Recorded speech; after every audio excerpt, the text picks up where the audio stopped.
A vida do Papa Francisco inspira, por certo, o seu pontificado, inspira também muitas mulheres e muitos homens da Igreja Católica nestes dias e acredito que inspire também o Sr. Manuel Clemente. Cumprimento, muito boa tarde. Boa tarde, Paulo. Obrigado por estar uma vez mais connosco, quando temos estado a fazer este percurso biográfico do Papa Francisco. Exatamente. Já nos disse ao longo das últimas semanas que se revê em muitas das suas opções, inspira-o também para um programa para a Diocese de Lisboa. Muito, aliás, boa tarde a todos os nossos telespectadores, muito porque esse é o lugar do Papa na Igreja. O ministério papal é continuar o serviço de Pedro, não é? O serviço de Pedro, como nós o reconhecemos nos textos evangélicos, confirmar os irmãos na fé, e é isso que ele faz, com a Igreja de Roma, aliás, que é também a transmissora dessa fé apostólica de Pedro e Paulo, dois apóstolos que lá viveram, pregaram e morreram. E por isso é uma referência constante para aquilo que nós, nas diversas igrejas locais, também procuramos continuar. E quando isso é tão expressivo como está a ser na vida do Papa Francisco, e já era na vida do Bispo Bergoglio, na Argentina, ainda mais, porque enfim, ganha uma outra expressão e por isso envolve-nos ainda mais intensamente, isso com certeza.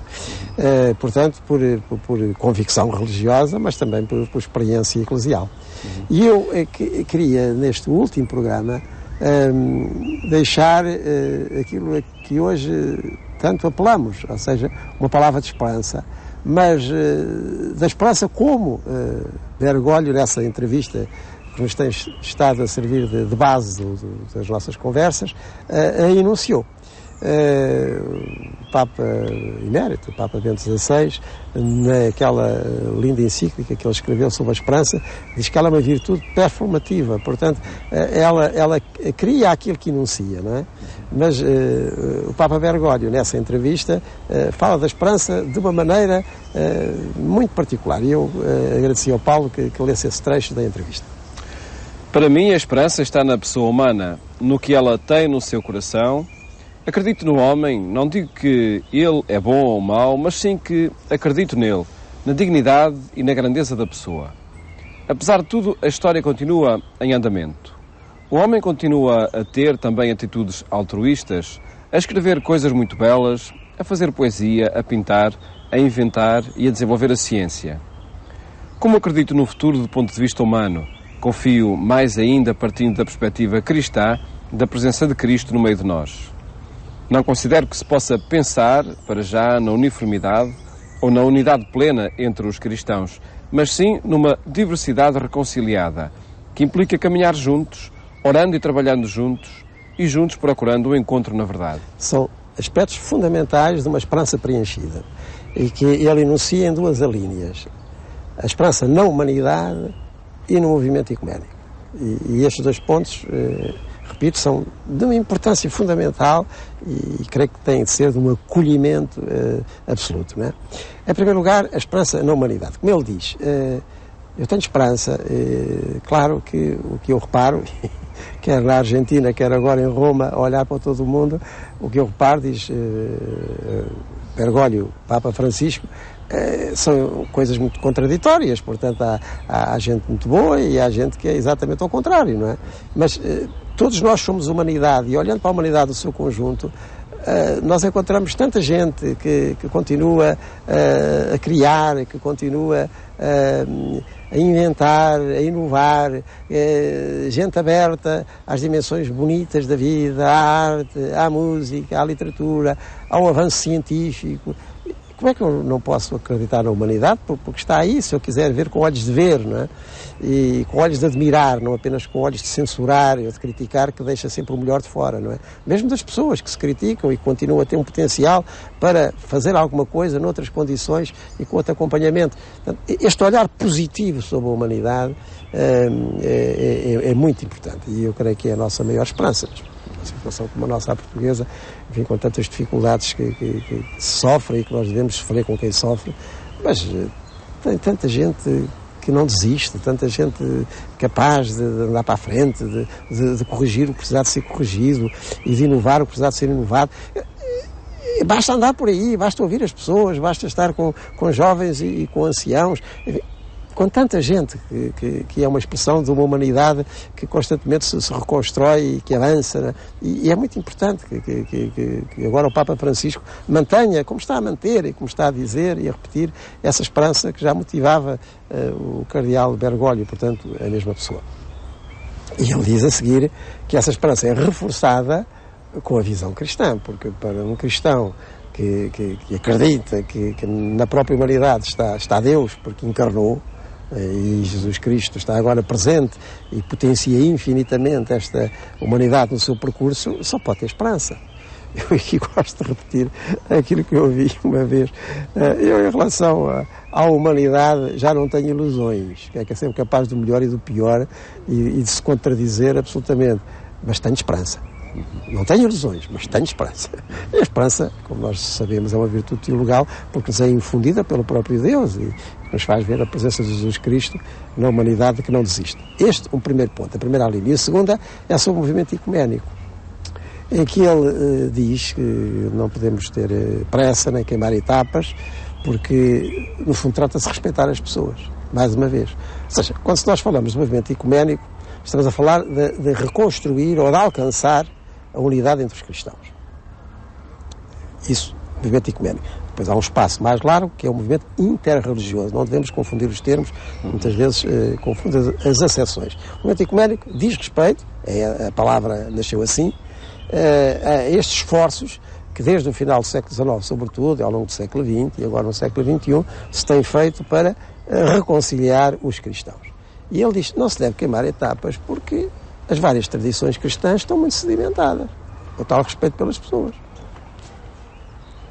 Por razões melhores ou piores, por circunstâncias que foram as da história, o que é certo é que, desde o século X, cristãos latinos e cristãos gregos, falando em termos culturais, se foram separando. No século XVI e seguintes também, a cristandade ocidental, entre os chamados católicos e protestantes, se separou. O movimento ecuménico tem dado os seus passos. E de que maneira? Eu nem preciso sair da minha vida, né? A maneira como nós hoje falamos dos cristãos protestantes, ou dos cristãos ortodoxos, ou dos católicos, não é exatamente a maneira como falávamos nos anos 50, nos anos 60. O Concílio Ecuménico que nós lembramos, e em cujo cinquentenário estamos, Vaticano II, deu passos muito importantes nesse sentido, reconhecendo até que tudo aquilo que acontecia entre os nossos irmãos separados, né, no sentido da unidade, era já obra do Espírito, portanto nós tínhamos que entrar aí também, pois o Espírito sopra dessa maneira, e também por convicção, com certeza, e tem dado os seus passos. Mas, como digo, são tradições muito sedimentadas, que depois também se repercutiram em vivências, convivências específicas, obras doutrinais. Não podemos fazer assim como se nada tivesse acontecido e tanta pessoa, de uma maneira melhor ou pior, mas enfim, como conseguiu, também andou. Portanto. E aí o Papa Francisco recupera aquilo a que desde os anos 30, sobretudo, se chamou o ecumenismo espiritual. Ou seja, diversidade reconciliada.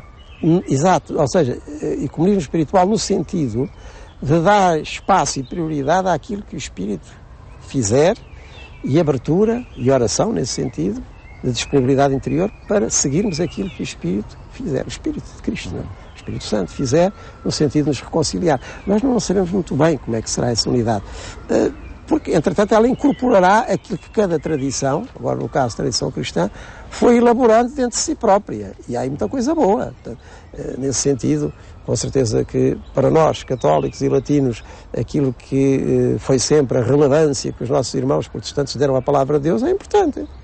Aquilo que os nossos irmãos da tradição oriental, grega, deram à vida espiritual, aos dinamismos do espírito, na conversão de cada um, é importante. Portanto, nós temos que criar uma unidade, recriar uma unidade que inclua tudo aquilo que o Espírito foi dizendo às igrejas também nesse sentido, né?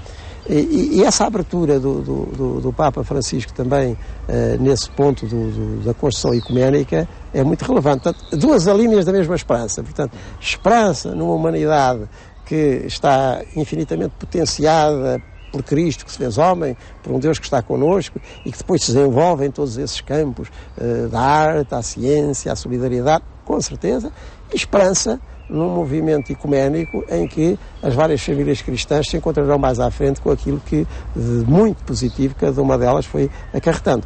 E isto para o serviço do mundo, para o serviço da humanidade inteira. Aí também alargamos com certeza ao campo interreligioso e ao papel que as diversas tradições religiosas podem e devem desempenhar em termos de paz, não é? Porque quem acredita, nós não estamos aqui por acaso, mas que há uma vontade criadora que nos sustenta a todos, com certeza que nos inclui num projeto comum onde todos caibam também. Não é? Portanto, são motivos muito fortes de esperança. São motivos fortes de esperança também os jovens reunidos na Jornada Mundial da Juventude daqui a dias. Exatamente. E de que maneira? E de que forma é que se pode, sobretudo, conjugar esta palavra para as novas gerações? Eu creio que é exatamente estando presente e quando nós estamos presentes com essa disponibilidade, digamos, com essa esperança, as pessoas, e particularmente os jovens, sentem-se confirmados em tudo aquilo que sentem dentro de si próprios como potencialidade para crescer. Portanto, um olhar positivo, um olhar de esperança, não um olhar desencantado, mas um olhar de esperança, um olhar, pelo contrário, encantado com aquilo que a humanidade, apesar de tudo, e sempre garante, é a coisa mais estimulante que há para que alguém cresça e possa olhar o futuro com outra cor. Sr. Manuel, como fomos dizendo ao longo desta série de programas, seria a última. Sim. Digo que, infelizmente, se calhar para mim, para os nossos telespectadores, acredito que sim, que seja o fim de um formato onde apresentamos os temas da história, não o fim de uma colaboração com alguma regularidade aqui no programa. E também temos que olhar com esperança. Porque, Paulo, vamos lá ver, este programa durou 15 anos, não sei se há assim muitos programas em qualquer televisão. Sim, uma rubrica específica. Rubrica específica e todas as semanas. Com novidade, sem dúvida que sim. Começou quando eu era presbítero, padre aqui em Lisboa, depois quando eu era bispo auxiliar em Lisboa, depois quando eu era bispo do Porto, agora reencontra-me já como patriarca de Lisboa. Enfim, também na minha vida foi muito importante para, ainda deste modo, enfim, abrir o pensamento, a reflexão. Depois chegavam aqui também muitas sugestões. Pronto, é uma etapa bonita, e esta etapa dará lugar a outras etapas e também com outros protagonistas, não é? Porque há aí e muitos e bons. Por certo que sim. E neste momento é um enorme obrigado que temos que deixar. Eu que agradeço a Deus esta oportunidade e também a quem a proporcionou e muito concretamente aqui ao meu caríssimo Paulo. Não, foi um enorme gosto ao longo destes anos todos termos ido conversando, e esse agradecimento chegava nos telespectadores. Chega de quem está connosco a trabalhar por trás das câmaras, os que estão agora na atualidade, quem já esteve ao longo de muitos anos também, que era sempre um gosto vir-nos gravar com o Sr. Manuel Clemente. Era isso que acontecia. Ainda bem, porque é como eu costumo dizer em relação a outras coisas. O mais importante de qualquer reunião é a reunião. Ou seja, o encontro das pessoas. Depois tem consequências práticas, diretas, imediatas ou não, logo se vê. O mais importante da reunião é a reunião. Muito bem, Sr. Manuel, obrigado uma vez mais, muitas felicidades. Vamos nos encontrando, é um até breve. Até breve, que sempre fica desta ou daquela maneira. Muito obrigado uma vez mais.